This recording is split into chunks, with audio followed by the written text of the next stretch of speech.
Poke the Bear is brought to you by Fanduel, the exclusive wagering partner of the CLNS Media Network. And welcome into Poke the Bear, episode 163, presented by our good friends over at Fanduel. That's Conor Ryan. I'm Evan Marinofsky. Conor, what is up? Evan, doing well. How you doing? Doing great. We're doing this on Thursday afternoon. Excited because the NFL kicks off on Thursday night. NHL training camp begins very soon. And it's the best. I think it's one of the best times of year for sports. You just have so much going on. I'm very excited for the first football game. You have already seen it and know what happened. We don't know yet. So hell of a game by the Chiefs. A lot of balls thrown in the air. Yes. That's bold my takeaway from the game. The bold take. But a little piece of Bruins news dropped on I think it was Tuesday. Yes. Danton Heinen signed on a professional tryout. And the old PTO for Heinen, obviously an old friend of the Bruins, drafted by them, was with the Bruins for a few years, had some good runs, 17-18, 18-19, was dealt to Anaheim for, that was the Nick Ritchie trade, wasn't it? Sure was. So a legendary trade for a legendary player. A legend for legend, as they say. Yes. But he is back on a PTO. What is your initial take? Yeah, I mean, I think it kind of follows along the same thing we've said all along, that the Bruins and Don Sweeney are leaving no stone unturned when it comes to finding forward depth. And again, when you have this limited cap space, you got to find value any way you can, right? And I think when you look at Heinen and what he brings, like he's kind of the same player he was when he was here, which, I mean, you look, he had almost a 50-point year. He had a really good year in 2018-19 as the guy next to Charlie Coyle in that third line. Like, he has value. He may not be flashy and he can be really inconsistent in terms of his scoring, but he's a guy that is solid down both ends of the ice, can do a lot, really versatile, can play left or right wing. Obviously, he has familiarity in this system, knows Jim Montgomery from their time together at University of Denver. Damn it. How about that NHL Network hit? Letter on the sweater. You had to know that was coming. I mean, my goodness. As soon as I said it, I was like, I am up the creek, but alas, I digress. Because you know that a very professional broadcaster on NHL Network who, has a professional broadcast voice is going to immediately be like, that's a Boston accent. Just bam, had it. Yes. So I loved it. I thought it was great. You have to add a little character to the radio and video and TV spots when you can. But no, I think Heinen, right? You look at what the Bruins, what their restrictions are in terms of cap space, in terms of what they could do. They can't go out there and sign a couple of guys for $3 million a year. You got to kind of search through all your different options. And if Heinen can stick with this team and sign a cheap deal out of camp, and he brings 25, 30 points, plays a solid two-way game. If you're looking for just guys in the lineup to plug in and play, there's value there. Again, we've mentioned this before. The Bruins essentially have to moneyball this year. You've got to find guys that you can plug in, can give you – it's almost like you look at the different play styles. If you want to look at the straight production, you need to find guys that can give you 25 points here, 30 points here. James Van Riem's like, we're like, if you can get 10, 15, 20 net front goals there, he's doing his job in terms of what he's plugged into. At what he's being paid, it's well worth it. So, again, not surprising. I was kind of surprised, honestly, that Heinen was still on the market because he's still a guy that has value, even if he's not flashy. Had a really good first year with Pittsburgh, right? I think he had a new career high with 18 goals. Really dropped off last year. Was in more of a fourth-line role, but you would think he would land somewhere just in terms of his versatility and his resume. Again, not a guy that really pops necessarily, but over a full season, if you carve out a role, can give you 30 points at the minimum over a full season if he's in there and engaged. So can't hurt, I think, for the Bruins, right? I think you look at a guy like Chiasson, who has a lot of value. I think Heinen probably has even more because a lot of his production, when it's out there, is at 5-on-5 play. So, yeah, I mean, I don't think it can hurt at all. I think you look at just all the different ways you could possibly help this team on a PTO deal, and if he sticks, it's going to be a cheap deal anyway. You got to search all your options if you're the Bruins right now. So I'm kind of surprised by this because he's been on the market for a long time. The Bruins know him well. I mean, there's this guy who was developed here, brought up here. Montgomery knows him from Denver. Like, this seems like someone that would get locked up by the Bruins on a PTO, like either when Chiasson did or before that. I mean, this seems like a guy that you would kind of get on quick unless Heinen and his group were holding out for a real contract and they were holding out to sort of the start of the season. In that case, my next take kind of goes out the window. But if that's not the case, if Heinen has just been sitting there for this entire time, what changed? You have a lot in the bottom six. You have a lot of veteran depth. You've gone out and signed Patrick Brown, Jesper Boquist, Chiasson, Geeky, Lucic. You have Greer. You have a lot of these younger guys that are about to come up. Beecher, McLaughlin, Merkulov. I mean, you have a lot. Lysell you can throw in there. And it seemed like you had a lot there. And I understand wanting to kind of get everybody in. But doesn't this smell like, do they believe in their young guys? Like, did something change where they're feeling on, whether it be Beecher, McLaughlin stepping in as a full-time NHLer, Merkulov even throw in there. Like, did something change where they say, you know what, maybe this young guy route isn't going to work? Maybe I'm speaking as the Bruins, maybe we need more reliable pieces in that bottom six that can potentially pop. Or not pop, but, stick. Whereas, you're going to have growing pains with Beecher. You're going to have growing pains with McLaughlin. Most likely you will not have growing pains with Danton Heinen. Is he going to put up the points he did in 2018-19? Probably not. But I don't know. I'm just curious what you think about that. Yeah, I mean, I think you can kind of look at it two different ways. I think one, obviously, you look at just how many guys they have in contention for middle six, especially bottom six spots. It's going to be a goddamn bar fight to get carve out a role there. Hunger Games. Which falls in line with every year, every training camp. You hear the same thing from the Bruins: internal competition, fighting for those spots, and you kind of let the best players rise to the occasion. So does not, make sense of this team that doesn't have a lot of sure things further down the lineup is, again, leaving no stone unturned in terms of seeing how a guy like Heinen can hit, a guy like Chiasson, a guy like, Patrick Brown, younger players as well. So I think that's part of it in terms of just having all these different options available.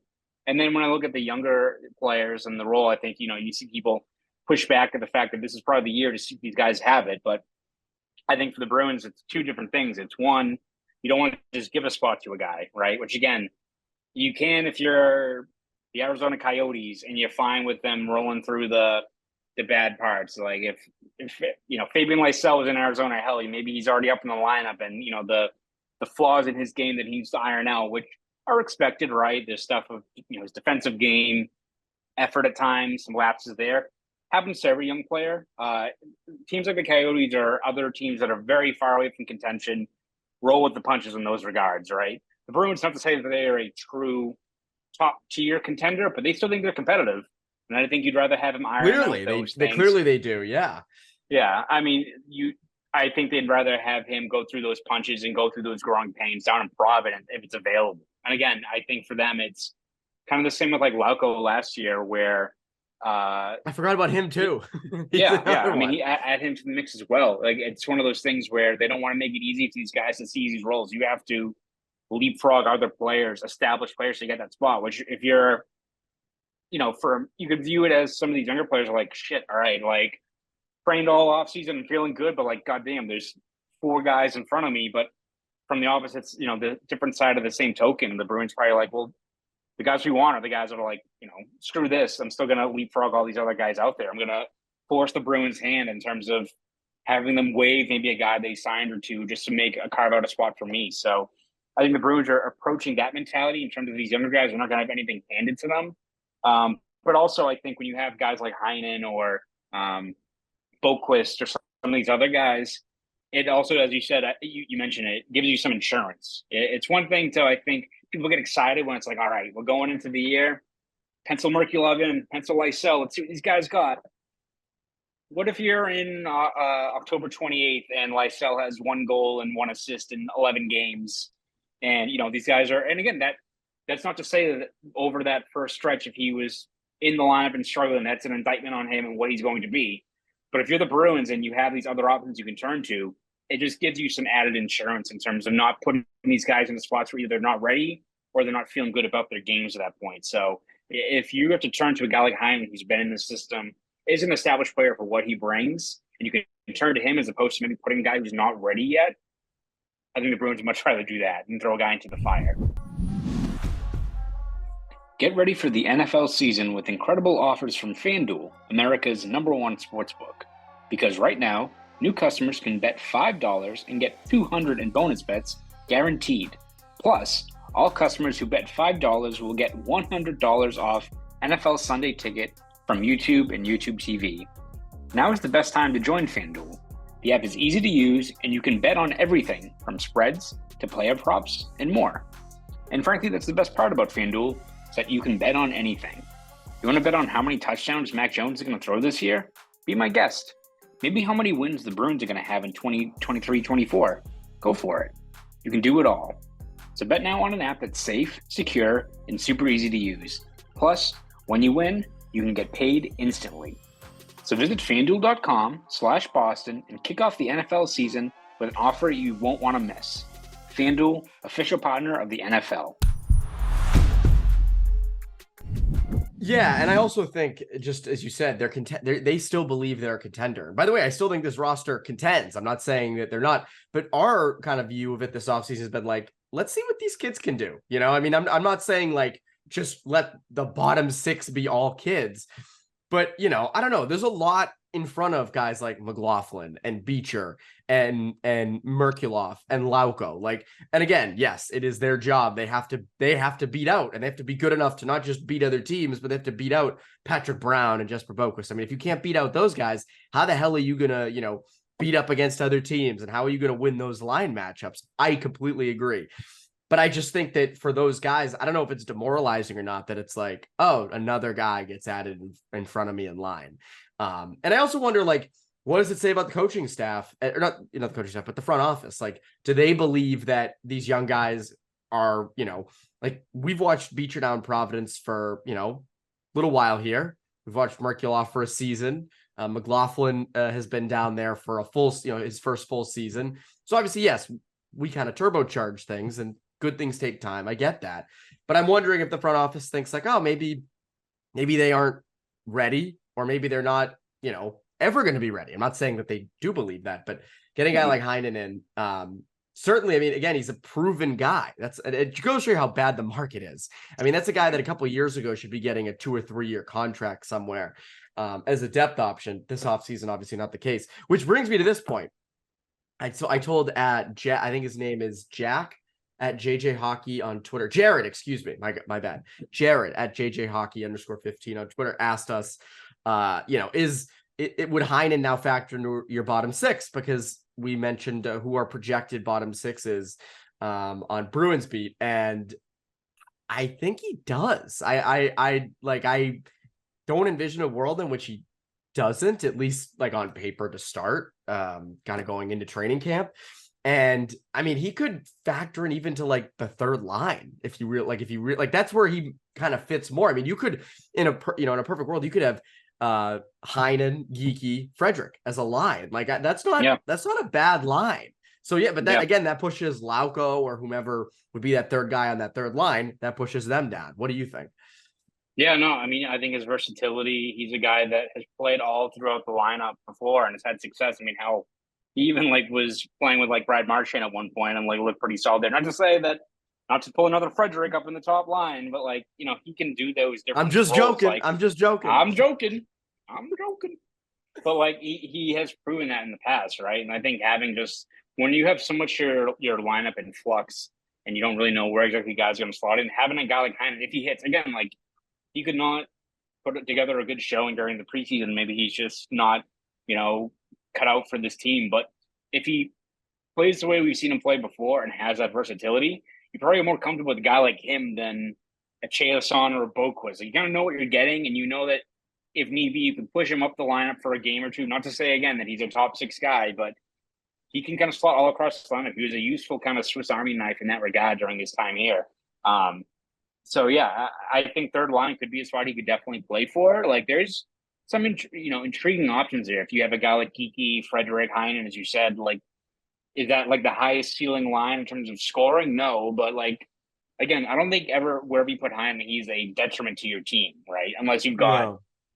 Unless you've got like a guy like Lysell who's lighting it up or something like that, and you have that in terms of deciding what the higher ceiling is or what have you. Like we know what Heinen's ceiling is, and maybe it's not the greatest, but in terms of floor as a responsible two-way guy that can do the little things to help out your line, he still does bring that.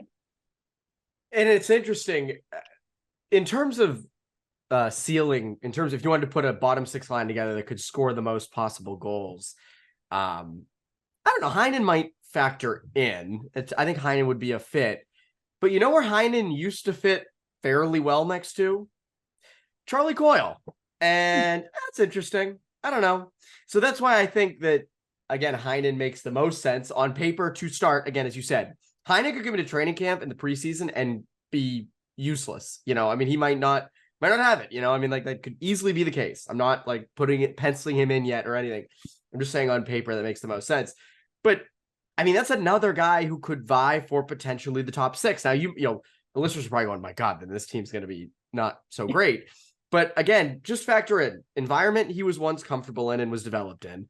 Head coach was his coach in college, and he was very good at Denver. I know it's college. It's very, very a different game. So I'm not like comparing the two. Not going to say like, oh, he had like 91 points, whatever. He's going to go crazy under Montgomery. But you have that familiarity. And, you know, again, the Bruins like two-way guys, and that's a two-way guy. And if you suddenly like, you know, if Jake DeBrusk goes down during the season, or if Van Riemsdyk doesn't work out and they have to reshuffle the lines or something, and you want kind of a better two-way guy who can keep up, that's a guy who could potentially be that. So that's another way of like, oh, that's an interesting, you know, one up there, you know, with Coyle. Again, I'm not saying he's not in my top six, but I'm just saying like, that's could maybe work. I don't know if it worked out. I'm curious to see though how Heinen looks and what he can bring. But an interesting ad. I forgot he was still on the market. Yeah. So good for him, by the way. Good for him for getting a chance and here in Boston. And again, I think you know, wouldn't surprise me if this was like a Montgomery push. Like, hey, we should get Heinen in here because you know they have that experience together. And again, as we've said, if young guys are in the lineup, you know, there's some unpredictability there. You know what you're getting with Heinen. And I think Montgomery probably wants that a lot going into the season. Yeah. And again, worst case, if it doesn't work out, it's a PTO. Like people were like, yes, what the hell is he still doing here? And it's like, it's a PTO. Like if it doesn't work out, if he doesn't hit or he doesn't pop in preseason action or what have you, you move on. You're not, you know, and again, even if he does sign, it's going to be pretty cheap. Bruins don't have a lot of cap space right now. No, they don't. They'd have to make some things work. So again, if he impresses enough to sign a 1-year deal at league minimum or $850 or, you know, what have you, then that's a good problem to have, of having a guy who impressed in the preseason and then signing a dirt cheap deal for what he can probably provide you. I think the only downside you can really come out of this with in like now is, oh, it's more guys for, you know, it's more kind of a log jam in the bottom six, but that's fine. I'm fine with that. I'm just saying for the younger guys, I mean, at some point we do want to see what these younger guys have, but if they're not ready, you want pieces there that are ready. Because again, like, you know, we talked about this with Montgomery saying James Van Riemsdyk is going to be in the top six. Like that's a reliable guy. You know, I mean, we were mentioning Frederick as, hey, see what you got, but clearly they're not going to at least start out with that route. So again, Heinen's a proven guy in this league who you can rely upon in the bottom six. Is he going to light up score sheet? No, but he's going to be responsible to his own end and contribute offensively. Yes. At least that's what he was last time he was here and in the last couple of years. Captain's practice. First one was Tuesday. I believe there's one today as well, right? Yes. I have that correct? Yep. So you better rush out to go. It's today. You gotta move, go, get out of here. Go to it. I'll be at Mount St. Charles. So that'll be my Friday. But one thing was clear from the first captain's practice, and that is Brad Marchand at least definitely should be the next captain, and kind of feels like he probably is going to be the next captain. Yeah, I still think it just makes the most sense in terms of, again, I can see the rationale for a guy who's maybe younger, who you can keep the C on them for longer, like a Johnny McAvoy or a Pasternak or what have you. But I just think you look at just Marchand and what he represents. 14 years here, leads by example, has done that in the past. Was more or less Bergeron's understudy in terms of learning from him, kind of stapled to his hip for over a decade. You even saw during last year in the playoffs against the Panthers. Of course, yes, you don't win that series, but he was kind of more or less the de facto captain when you didn't have Bergeron and Krejci out there, leading by example, bringing guys into the fight, but also not taking dumb penalties and walking away from some scrums. Where I think in years past, when he was, not necessarily at the top of the list in terms of leaders, he would get involved in that. Like, I think he's more cognizant of that. Like, not to say that he's going to be winning the Lady Bing or anything like that if he's captain. Like, you can still run hard at times, but I think he's very cognizant of what those responsibilities are as a leader. And he mentioned he's not thinking about the captaincy and who will wear it, but he said whoever it is, it's going to be a collective effort. Very captain-like answer from him. A very democratic answer there in terms of collective effort. But he kind of mentioned that, as much as it's, guys like Bergeron and Chara held so much sway over that dressing room, there was so many other guys who were established leaders and veterans, regardless of whether they had a letter on their sweater. So whether it's guys like, the Ferences, the Thorntons, the Reckies, obviously, and then the Folignos, all, Backus, all these players, they're still going to have an established group of guys who've been here for a while, whether it's McAvoy, Pastrnak, Carlo, Coyle, all these players. So for, what Marchand more or less mapped out is the captain's going to be the guy that sets the tone, sets the message, but everyone has to buy into it. And I think you look at what he's done over the years, how much I think he takes to heart what Bergeron did and what that responsibility lies on whoever it is that's kind of leading the way in that locker room. It's something I think he would really be a good fit for. And I think I talked about this before on a podcast, but I think for him, as much as he's very much like stay focused, lead by example, get your shit done. As a guy who also rose to the system as like a fourth line scrappy guy, I think he has a lot of not empathy, but he knows what some of these younger players have to fight through to get to those spots. He's the guy that whenever they have dev camp, he's usually the guy that sets the tone in the first day of camp, setting the message in terms of what these guys need to do. So even though maybe he's a little bit different in terms of his approach from a guy like Bergeron, that intensity, that strive to, be excellent, to hone your craft, to take, what you have in your role, make sure you don't take it for granted. I think he makes the most sense, even if it's, even at his age, if it's a couple years with the C on his jersey. I mean, Bergeron had it for 3 years as well, right? Like, I think when you're looking at bridging that gap, sticking with the guy who's kind of that last bastion of this kind of chapter you had here for over, 15 plus years, I think he makes the most sense. Yeah, don't overthink this. I said this back when Bergeron retired. Like, Marchand's been here the longest. He understands it. He's part of the core. Like, everything you said, gets it. Competitor, sets the tone. Different than Bergeron. Different than Chara.